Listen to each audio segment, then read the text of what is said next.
First of all, sir, thank you very much for your time and the opportunity for once again interviewing you all on the second sequel of the book which was released by both of you in the previous year. So it's Resurrecting the IPKF Legacy. So it is co-authored by Colonel Atul Kochar and Colonel B.R. Nair, as it's a joint effort. We all know it. Comes from a select group of the IPKF veterans and has gone beyond evolving into a cause. Sir, can you provide an expose of the book and the circumstances that have led to the collaborative effort of veterans and for coming along together and later manifest and evolve into the sequel to the book which was being released in 2022? Yeah, Vaibhav, I'll take that on.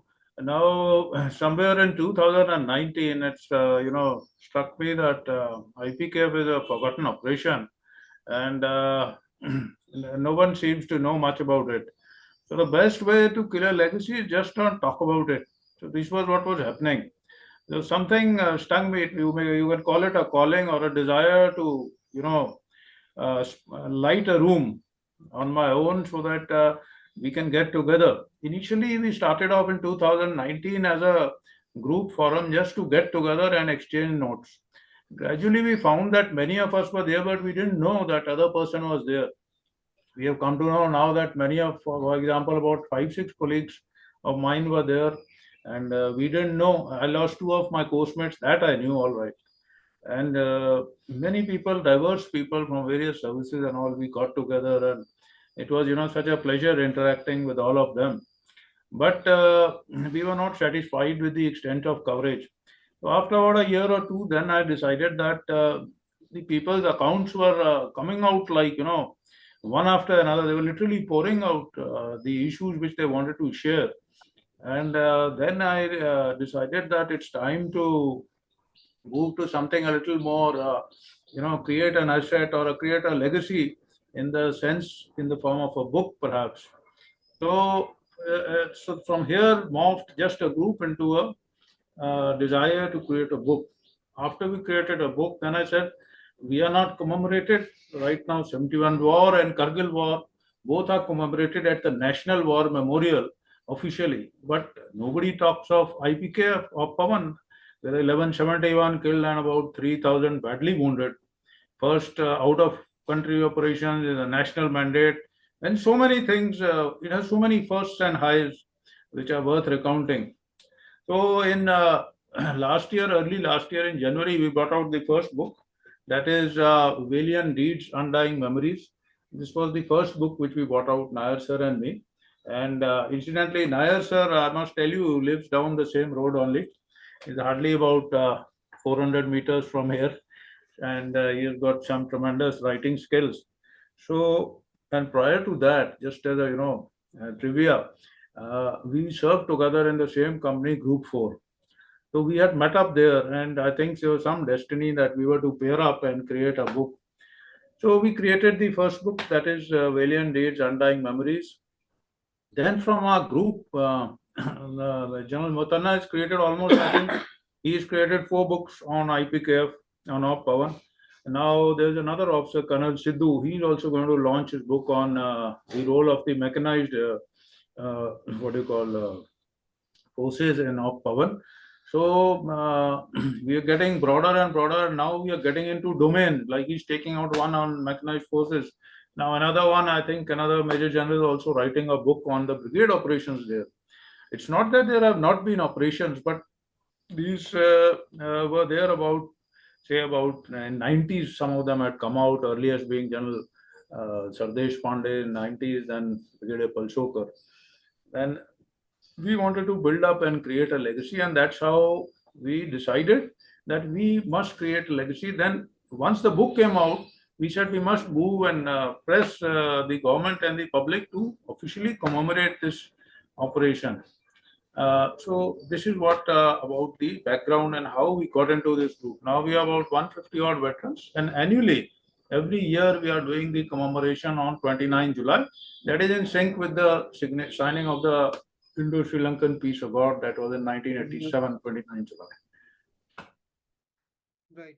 So Valiant Deeds, Undying Memories broadly, gives an overview of the IPKF interventions, while Resurrecting IPKF Legacy has covered global interventions. So, what has been India's track record in such interventions if we go on a global consideration? Yeah, I'm firstly grateful to Colonel Atul for having co-opted me into this project. And as I got more and more involved in it, my own interest also developed. And I really started doing a lot of research on the various accounts which were pouring in from various contributors.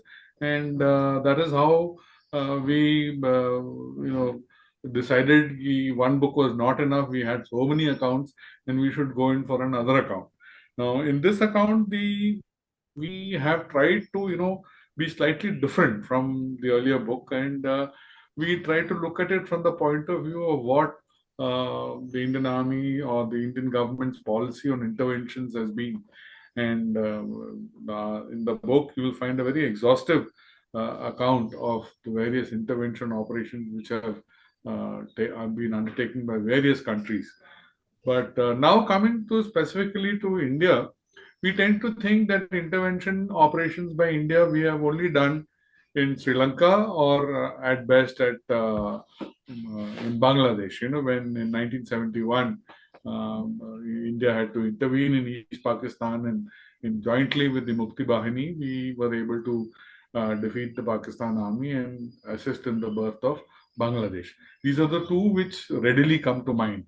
But actually speaking, India has also been, right from inception, right from 1947, under our first Prime Minister, he had a vision to see that India has to be not only just a regional power, but it must also be a kind of voice for the downtrodden or the third world as it used to be then known. Today it is known as the global south. And somehow under different prime ministers, also different political dispensations, this particular aim or particular desire of India to stand up and be counted as one of the regional powers, or one of the pillars of the world order, this has always remained. And we have been involved in interventions right from the 50s. In our neighborhood in the 50s, if I can remember correctly, both Nepal and Burma, they were under a lot of stress in the initial days of our independence and their independence, because there were a lot of internal strife. And when those strifes became so unbearable, the governments approached New Delhi for help. And in the case of Nepal, we sent a infantry battalion and some PAC battalions, police battalions, armed police battalions, to help the Nepalese to regain control over their country. Similarly, when the Kachin rebels and the other Shan rebels and all in Burma were threatening to almost dismember the country, we again stepped in because, of course, we had our selfish interest. Because if any disturbance happens along our periphery, it's bound to spill over into our country also, and we will also get disturbed. That was a self-interest, and that is why we intervened. But in the 50s and 60s, these kind of interventions took place. In the 70s, you are aware that we intervened in Sri Lanka in the when Sri Lanka first went through an insurrection, run by the JVP. It is a leftist Sinhala organization, and Sirima Bandaranaike, when she was almost cornered, and she appealed to India for help, and we, of course, she sought help not only from us, she sought help from the world, and many powers helped, and we also helped. The Sri Lanka to at that, but that time we did not send troops or things like that. We restricted ourselves to material help. Then came the 80s, and in the 80s, when this Tamil problem started, that is again when we went in a big way to intervene in our neighborhood. The whole idea being that India always wanted this South Asia region to be considered as her turf, and we did not want anybody else to come in and resolve issues here or interfere in the politics of the local countries. That has been we have been very clear on that. And whether it is superpowers like the US or the USSR. Always we have insisted on that if at all they want to deal with any local country in a regional country here, they should deal with us, through us. And we have more or less succeeded in that. In 1988, if you remember, we were the first ones to respond to Maldives' help, because Maldives was under a threat of being, the government was about to be overthrown.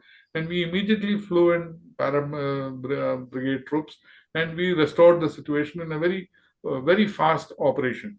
And within a day or two, we were able to bring back normalcy. Today, if you see, like after what has happened in Ukraine and with the Russian intervention there and war and dragging on, we have chosen another way. We don't want to go in militarily. After Sri Lanka, if you see, in the 80s, 90s onwards, we have not involved our armed forces directly intervening in any regional problem. Yes, we are doing what is known as HADR, humanitarian assistance and disaster relief operations like 2004, the tsunami. Our Navy was first off the block, bringing help to countries around the Indian Ocean. Those kind of things started in the 90s. If you see in Afghanistan, the Americans tried like hell to get in India involved militarily into not only Afghanistan, even Iraq, but we resisted, and we did not go in for any military involvement. But yes, we went in for humanitarian assistance.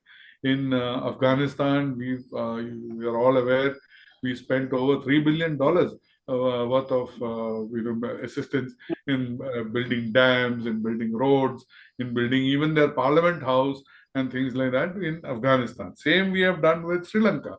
When Sri Lanka was almost like a lackey or vassal state of the Chinese, when they were in thick trouble last year, no other country came forward to help Sri Lanka the way India has done. Almost 4 billion worth of credit we gave them, and we saw to it that the country does not go under. So our national policy has undergone a change. Nowadays, our interventions are more economic, more in terms of building influence, and we don't want a military, the aspect of intervention to be highlighted in our policy. Right, sir. So, what are some major key points that differentiates the the recent sequel of the book, different from Valiant Deeds, Undying Memories? The first book, Valiant Deeds, Undying Memories, which was released in early 22, that had about 240 pages or so. This present one is slightly lengthy. I will not call it lengthy. We have got more accounts. We have stupendous response from people. In fact, we had about 28 accounts, and we had to truncate it. The publisher advised it's getting too long. So it's about 400 odd pages. But then, like I said, each account is independent. It's a separate account, so it's an easy read, not a big deal. And some of the accounts are interlinked. For example, Jaffna, there are two accounts which are interlinked, and spatially and geographically, it makes sense to have these accounts in one book. Jaffna, for example, you have one account in one book, second in another, third. The reader comprehension and spatial and geographical understanding becomes a little difficult. So we decided to have the complete series of accounts in one book. So this time we got about 25 accounts. So it's much more than previous one. We had about lesser there, 17 or 18. Now, this is what you call, we have a forward by General P.C. Bhardwaj. General Bhardwaj was retired as the Vice Chief. And besides, when we went to Op Pawan, he was in the MO. So he's got a bird's eye view. He's himself from the 1st Para SF, then called 1st Para Commando. Not only that, he was also initially involved in Sri Lanka to oversee the, that difficult part when 87, when the accord was signed. So he was in Colombo also to oversee the thing. So he's got a bird's eye view, and also as a field soldier, he's contributed valuably, and his forward itself is a very clear expose on the operations. Secondly, we have got an overview by the ambassador who was there that time, Ambassador Gurjeet Singh. He came a little later. He was in the Indian High Commission, and another by General Satish Dua. They have given a panoptic view of the whole book also and the operation. So these vital inputs we have got, and we've gone a little up, sort of an eagle's view we have given. So these all issues are there. Apart from that, we have tried to get veterans to share their inputs and also give, their knowledge and pass on this knowledge base as insets to the main accounts. So, in very brief form, so that people can understand and people can learn the lessons which we picked up from there. And of course, we have got IF accounts, also naval accounts. This time we have tried to highlight the key issues of this operation, which differentiated from the normal operations. We have a separate page on that. Then we have also given a comparative analysis of the casualties in various wars to give the reader a better insight into what kind of wars we have fought and what it was for power. Key learnings have been captured, not as a sort of class. If you try to make it smooth at the end of a particular, say, the account, General Naidu, he's given a lot of learnings which he had there as a battalion commander. He's given learnings of a staff officer. We've given learnings of a brigade commander. So all these things have been very subtly put into the book. Not only that, we were doing military diplomacy there at our levels, because it was real fog. It's not only a fog of war, it was a fog of politics, the fog of intelligence. There were voids, there were confusions, and something like there was no Krishna to tell us what to do. The initial guys who went, like Colonel Nair and all, and they had gone, situation was very hazy. Now, in this time, we have found a popular problem with most books, they are officer centric. We have tried to wean out the accounts of the JCOs ORs so that these people who actually fight battles, they are also acknowledged. They may not have got awards. In fact, few of them whom I violated have not got awards, but that's an ordinary hero. You must be recognized and highlighted. That also we have included. Then, like last time, we have got enough maps. It's very graphically and nicely this thing. We've got images. I've got almost 250 photographs. Purposely, I put it in spite of the publisher advising. I said, no, you must let it be hazy, but let people see what we did. That time in 87, we were just changing from black and white to color. But however, the colors photos are captured not in this MP3 form. So converting them, they were not getting properly replicated. So most of the photos are black and white. But that time color had come in. All our photos, in fact, which I have, Colonel Nair, they are all color because their technology Sri Lanka a little advanced. So these are some of the highlights of this book, and it's called Resurrecting the IPKF Legacy. And it's going to be available in both soft cover and that is a hardback and soft cover, and also as an ebook. It will going to be available on all platforms, and I'm sure readers will appreciate and like the flow of accounts in this. We try to give it a more personal touch at the end of every account, wherever possible. We try to give a relative this thing of where that person is now who took part in that operation. The real life link up. Yes, he was there. Now today he's so and so or whatever. So that's what about the uniqueness of this book of ours. Colonel Nair, since you've been an intelligence officer, so could you please give some highlights of the intelligence operations that have been undertaken by you? Last time I got into trouble because of that. Oh, yes, sir, indeed. We were quite lucky to receive a call by the officials to. Anyway, that's on the lighter side. But what I'm trying to say is that, like the rest of the Indian Army, the intelligence corps was also caught flat-footed when this operation, because we just had no clue. In fact, to continue the anecdote further, 29 July happens to be my birthday. And I was sitting in Port Blair, where I was posted before going to Sri Lanka. And we were having a little celebration of my birthday.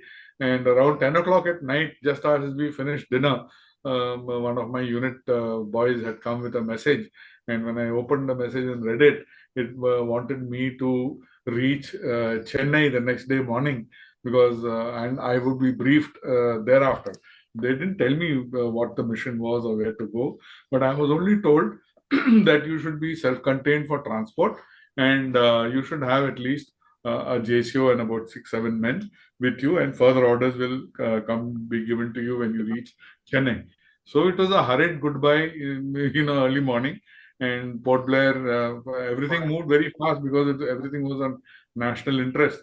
So we have this naval air wing stationed in Port Blair called INS Utkrosh, and the Nair aircraft was made ready, and we loaded. Of course, my jeep came by much later by ship, but we flew into Chennai, and there was a rudimentary kind of a headquarter which was set up in the MLA's hostel in Chennai, and there I came across my senior officer, one Lieutenant Colonel Hariharan, and reported to him, and he told me what we are going to do, and we are headed for Sri Lanka, and this is what our task is.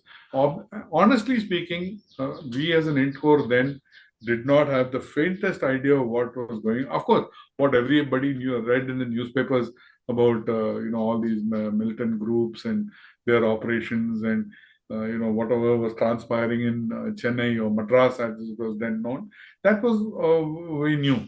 But to conduct and be involved in a military kind of an operation, to go there, we did not have the ABCD to proceed. Right from the very top, if we have our military intelligence directorate in Delhi, we did not have a section which dealt with Sri Lanka that time. There was not a single officer of the almost 400 odd officers in the int corps that time who had any knowledge whatsoever, any specialist knowledge about Sri Lanka, because even the military attaches who were there, they were never from the int corps. They were all from other arms. People come, they did their tenures for 2-3 years in Colombo and went back. But we had no in-depth knowledge of what was going on in Sri Lanka. So like Atul said, and in many of the accounts in this book, you will find people we landed up just like anybody else, as totally unaware as to where we are, what our task was. Much later, and then, as you may have noticed by now, within the Indian Army also, there is a little bit of apprehension of having intelligence corps personnel next to you, because they feel, oh, this guy has come here, that means something is going on in my unit, and he'll report about me. There is that kind of standoffish behavior, and it replicated itself in operations also. There also initially there was because initially for 2 months there was no fighting. It was just a peacekeeping operation where we were supposed to be taking weapons from the militants, and disarming them, and keeping acting as a buffer between them and the Sri Lankan army. So it was a peaceful kind of an atmosphere. So there was not much intelligence work going on then. But suddenly, when the shooting started on 10th and 11th October, then suddenly everybody realized, oh, we don't have any knowledge about what is happening. Where is the int corps? Where, what are the. But fortunately, Colonel Hariharan had that foresight. So we had, piled up a little bit of information about LTT hierarchy, their locations, their positions, their fighters, their bases, where all they are. So that information we were able to supply to the formations who were being pushed into Jaffna to clear Jaffna of the LTT, and we started like that. Subsequently, the intelligence corps personnel, we set up detention centers. You would have noticed when the full buildup was there, about 70,000-80,000 troops, and we were in 4 different locations: Jaffna, Trinco, Batticaloa, and Wavonia. And all of these 4 places had divisional headquarters. So along with them, we created what are known as detention centers, because troops were apprehending Tamil civilians either on suspicion, or during operations, people were being apprehended with weapons and things like that, who were confirmed LTT people. So those kind of people we had to interrogate. I myself, I remember I was in charge of one of the detention centers in Jaffna. I conducted over 5,000 interrogations during my period of about almost 1.5 years over there. It must have been more subsequently. And our job was then to talk to these people and take out information from them, piece together, make a picture. And in the initial stages, it was very useful. We were able to recover huge quantities of hidden arms, ammunition, documents. As the operations progressed and as the LTT withdrew from the populated areas and went into the jungles, this kind of information flow reduced. And then we were concentrating on picking up overground supporters. The LTT operated from the jungles, but still to retain influence in the built-up areas, they had their own people who were merged with the civilian population and were, working for the LTT. So to identify such people and to get them picked up by the regular army and detain them, this was the second phase of the job that we were doing. And like that, we progressed. In between, we did a lot of undercover operations also, but I don't want to get into details of those things because that is, not against national policy. Since the operation itself, IPKF itself, has not been declassified as yet by the government of India. So there are many aspects which we cannot talk about. But yes, it was there. Certainly. So the book, the Resurrecting IPKF Legacy, I believe it's another necessary read for all defense enthusiasts like us, and also those who are trying to dig in deep into what were these accounts and the true side of what all has happened, especially when it comes from the horse's mouth. It becomes really essential for all of us to get educated on the same. So thank you very much for all the inputs that you all have been giving so far. And I believe just like VDUM, even RIL, makes a good read for everyone out there, and especially in the veteran community. Thank you so much. Thank you. Thank you for providing the platform. We're grateful for the platform.